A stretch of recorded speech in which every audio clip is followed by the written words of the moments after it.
नमस्कार मित्रों, आज हम बात करेंगे ध्यान के लाभ के विषय में, मेडिटेशन के लाभ के विषय में। पिछला जो वीडियो था वह है मेडिटेशन, हम ध्यान क्यों करें, तो उसमें थोड़ी सी बात की थी। लेकिन उसके बारे में कई मित्रों ने पूछा कि इस लाभ के विषय में आप बताइए ना, और आपने खास करके जो देखा है उसकी बात कीजिए, सिर्फ पुस्तक की बात नहीं, किताब की बात नहीं। तो चलिए आज ऐसे लाभों के बारे में बात करते हैं जिसका मैं साक्षी रहा हूं। स्वयं में, स्वयं के परिवार में, मित्रों के परिवार में, कई परिचित हंड्रेड्स ऑफ लोगों में देखे जो लाभ, उसके बारे में आपको बताने जा रहा हूं। तो ध्यान से सुनिए मित्रों। नियमित ध्यान करने से शारीरिक स्तर पर, मानसिक स्तर पर, भौतिक स्तर पर, सामाजिक स्तर पर और आध्यात्मिक स्तर पर बहुत सारे लाभ होते हैं। ध्यान के ऊपर कई संस्थाओं ने रिसर्च भी किया है, काफी रिसर्च किया है। डॉक्टर्स की टीम ने साइंटिफिक तरीके से भी रिसर्च किया है, जिसके बारे में मैंने योग के 8 अंक के जो लाभ है उसमें उल्लेख किया था। लेकिन आज मैं जो बताने जा रहा हूं, जैसा कि मैंने कहा कि देखे हुए लाभ। और वो लाभ क्यों मिलते हैं? क्योंकि नियमित ध्यान करने से भीतर की शक्ति जागृत होने लगती है, और वो शक्ति जागृत होने के साथ वो नीचे से ऊपर तक जाती है, 7 चक्र को पार करती है। और जो भी समस्याएं हैं, चाहे शारीरिक हो, मानसिक हो, बाह्य समस्या हो, लेकिन उसका कारण भीतर के साथ जुड़ा हुआ रहता है, इन चक्रों से संबंधित है। तो एक एक चक्र जैसे शुद्ध होते हैं, जैसे पवित्र होते हैं, भीतर की समस्या जैसे दूर होने लगती है, वैसे ही बाहर की समस्या भी दूर होने लगती है और सभी स्तर पर लाभ मिलने लगता है। ध्यान करने वाले व्यक्ति का आभा मंडल स्वच्छ होने लगता है, सशक्त होने लगता है, वो सुरक्षित होने लगता है। तो मित्रों, हम बात करते हैं सबसे पहले शारीरिक लाभ की। मित्रों, आप सब जानते हैं, आप सबने सुना भी होगा, कहीं पढ़ा भी होगा कि चिंता से, तनाव से, शौक से हमारी इम्यूनिटी कम होती है, जबकि पॉजिटिविटी से, सकारात्मकता से, प्रसन्नता से और ध्यान से इम्यूनिटी बढ़ सकती है। और ऐसे लाभ होते हुए मैंने देखे हैं। आपको भी लाभ हो सकता है, क्योंकि ऐसे कई लोग मैंने देखे हैं जिनको बार बार एलर्जी की समस्या थी, किसी को बार बार माइग्रेन की समस्या थी, तो किसी और को दूसरी कई तरह की शारीरिक तकलीफें थी। वो नियमित ध्यान करने से उनमें काफी राहत उन लोगों को पहुंची। इतना ही नहीं मित्रों, समर्पण ध्यान के शिविरों में डॉक्टर्स की टीम के द्वारा रिसर्च किए गए डायबिटीज और हाइपरटेंशन के मरीजों पर 2005 में बंबई में केजे सोमैया मेडिकल कॉलेज के डॉक्टर्स की टीम ने इस शिविर में 8 दिन की शिविर रहती है, पहले दिन और 8वें दिन ब्लड प्रेशर की, ब्लड शुगर की जांच की। तो 80% से ज्यादा सकारात्मक परिणाम देखने को मिले। तो इसी प्रकार से 2006 में राजकोट में रेसकोर्स मैदान पर डॉक्टर्स की टीम द्वारा ऐसे ही प्रयोग किए गए। इसी प्रकार से शिरडी में 2 बार महाशिविर हुई थी, 2013 में और 2018 में। उसमें भी ऐसे ही सकारात्मक परिणाम देखने को मिले। शिरडी में ब्लड प्रेशर और ब्लड शुगर के साथ ईईजी भी लिए गए, मस्तिष्क के ब्रेन वेव्स, और उसमें भी बहुत अच्छा सकारात्मक परिणाम देखने को मिला। तो मित्रों, ये समर्पण ध्यान शिविर सिर्फ 8 दिन की शिविर से काफी सुधार देखने को मिलता है। और उसके बाद जब व्यक्ति नियमित ध्यान करता है, 45 दिन का अनुष्ठान करता है, तब तो उसकी बात ही क्या। मित्रों, कई डॉक्टर समर्पण ध्यान के साथ इसलिए ही जुड़े क्योंकि उनके जो पेशेंट आते थे, जो काफी साल से कुछ ना कुछ तकलीफें लेकर आते थे, लाइफ लॉन्ग जिसमें दवाई लेनी पड़ती है ऐसी बीमारियों से, जैसे कि डायबिटीज की बात की, हाइपरटेंशन की बात की, तो उसमें उसके डोज रिड्यूस हो गए क्योंकि उसमें काफी इंप्रूवमेंट देखने को मिला। तो उन डॉक्टर्स ने पूछा कि अरे ये क्या अचानक बदलाव आ गया, काफी सालों से आपका ऐसे रिपोर्ट्स नहीं सुधरे थे, इतना अच्छा नहीं था, ये क्या हो गया। तो उन्होंने कहा मैंने ध्यान जोड़ा है अपने जीवन में, इस प्रकार से ध्यान शिविर अटेंड की और नियमित ध्यान साधना का अनुष्ठान करता। तो डॉक्टर्स को भी जिज्ञासा हुई और वो लोग भी जुड़ने लगे।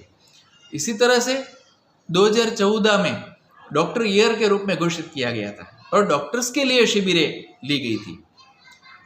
तब तो एक अद्भुत बात घटित हुई थी। पूज्य स्वामी शिव कृपानंद जी कभी कभी डॉक्टर्स की शिविर भी लेते हैं।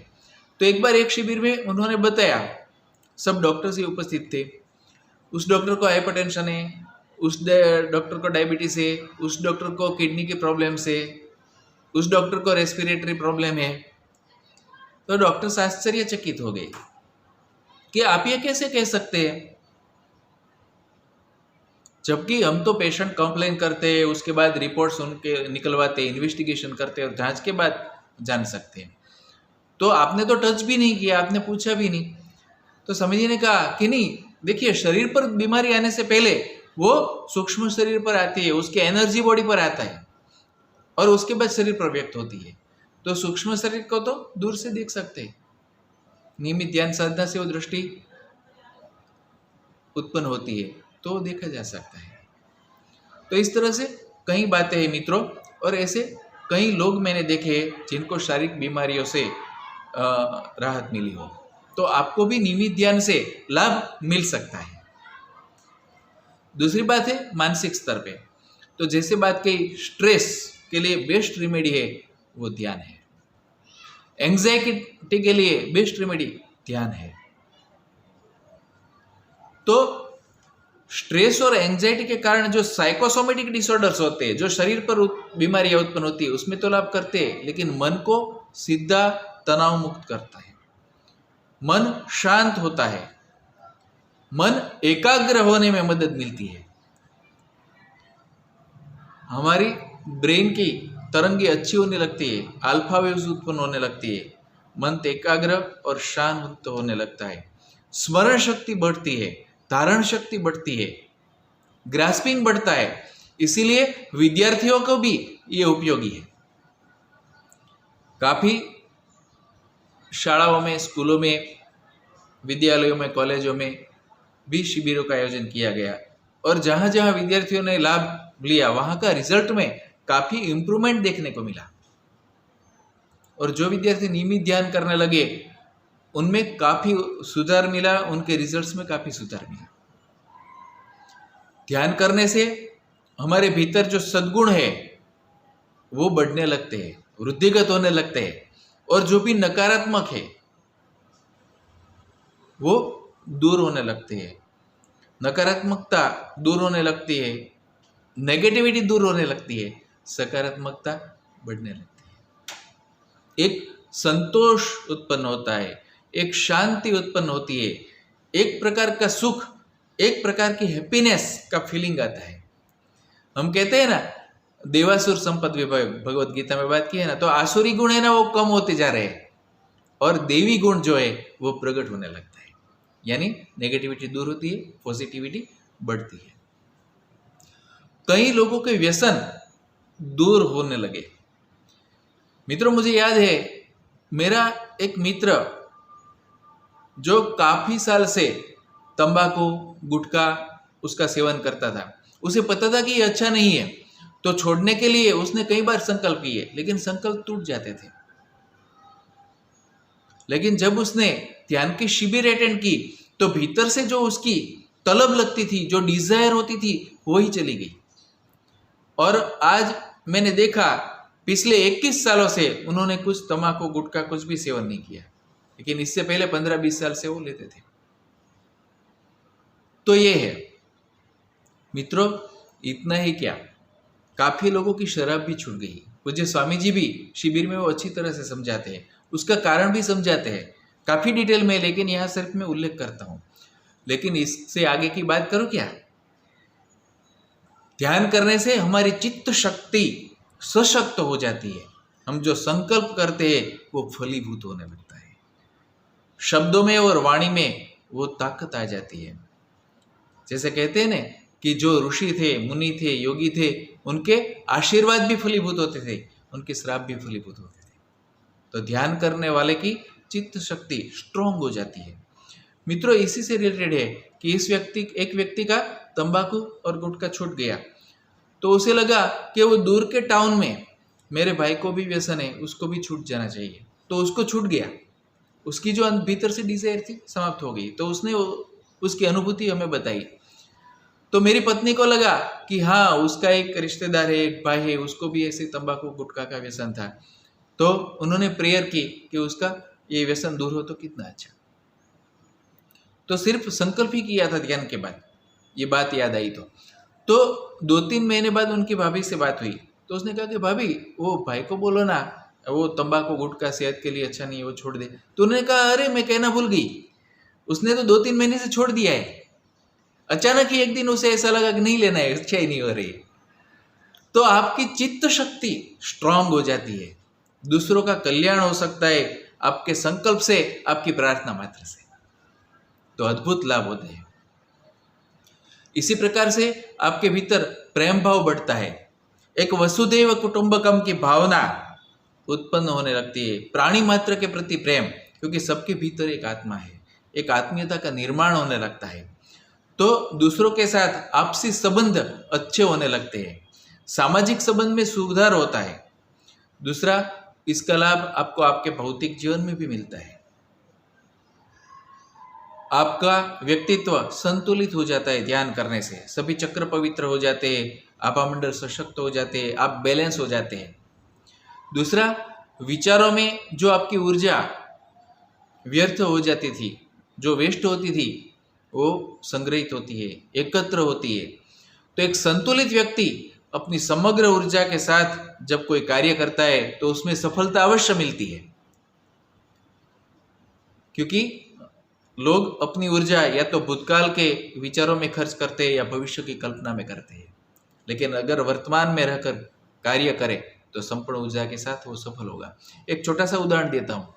कभी कभी आपने मार्क किया होगा कि संडे है, छुट्टी का दिन है, कुछ भी, पूरे दिन आपने आराम ही किया है, घर पे भी बैठे हैं, टीवी देखे है, फिर भी शाम होते होते एकदम से थक जाते हैं, थकान उत्पन्न हो जाती है, बॉडी को होने लगता है, जैसे कि आपने बहुत कुछ श्रम कर दिया हो, बहुत कुछ एक्सरसाइज कर ली हो, जबकि आपने आराम किया है। तो ये थकान कहाँ से आई, ऊर्जा कहाँ वेस्ट गई? विचारों में, शारीरिक परिश्रम नहीं किया। तो ध्यान करने से आपके विचारों में जो वेस्ट होने वाली ऊर्जा है वो बच जाती है, आप वर्तमान में रहते हैं, आप निर्विचार स्थिति में रहने लगते हैं। तो आपकी ऊर्जा संग्रहित होती है और वो आपके बढ़ाने में सहायक हो सकती है। विशुद्धि चक्र शुद्ध हो जाता है, वो भी जीवन में सफलता देता है। आप देखते हैं कि कहीं कहीं एक समान क्वालिफिकेशन वाले लोग में से एक सफल होता है, दूसरा निष्फल होता है, जबकि दोनों की कैपेसिटी एक है। तो ऐसा क्यों होता है? उसके पीछे विशुद्धि चक्र है। तो काफ़ी बातें एक एक चक्र से रिलेटेड वो डिटेल में फिर से बात करेंगे, लेकिन यहाँ पर लाभ जो देखे उसकी मैं बात कर रहा हूँ। तो काफ़ी लोगों को अपने जीवन में सफलता प्राप्त हुई है समर्पण ध्यान के साथ जुड़ने के बाद। ऐसे कई एग्जाम्पल्स है मित्रों, में एग्जाम्पल्स बताऊँ ना नाम के साथ उल्लेख तो घंटों तक बात चले, सिर्फ एक एक में उदाहरण ही देता हूँ। तो इसी प्रकार से आध्यात्मिक लाभ मिलते हैं। वैसे तो ध्यान साधना पूरी आध्यात्मिक यात्रा की साधना है, पूरी जीव से शिव तक की यात्रा है, काम से राम तक की यात्रा है। ये कुंडलिनी की यात्रा है। कुंडलिनी शक्ति जागृत होती है, आत्मशक्ति जागृत होती है, और जीव का शिव के साथ मिलन होने में जो यात्रा है वो 7 स्टेप की है। वो 7 स्टेप है 7 चक्र के, और वो 7 चक्र जैसे क्रमशः एक के बाद एक शुद्ध होने लगते हैं तो उसके लाभ शारीरिक स्तर पर, मानसिक स्तर पर और आध्यात्मिक स्तर पर प्राप्त होने लगते हैं। भीतर से आपकी आत्मा जो है वो जागृत होने लगती है, वो प्रकाशित हो जाती है और आपकी आत्मा ही आपका गुरु बन जाती है। आपको भीतर से मार्गदर्शन मिलना शुरू हो जाता है। भीतर का धर्म है वो जागृत होने लगता है। तो बाहर के गुरु क्या करते हैं? भीतर के गुरु को जागृत कर देते हैं। फिर सभी मार्गदर्शन भीतर से मिलना चालू हो जाता है। आत्म धर्म की जागृति होती है, आत्म शांति प्राप्त होती है, आत्म सुख मिलने लगता है, आत्म आनंद मिलने लगता है।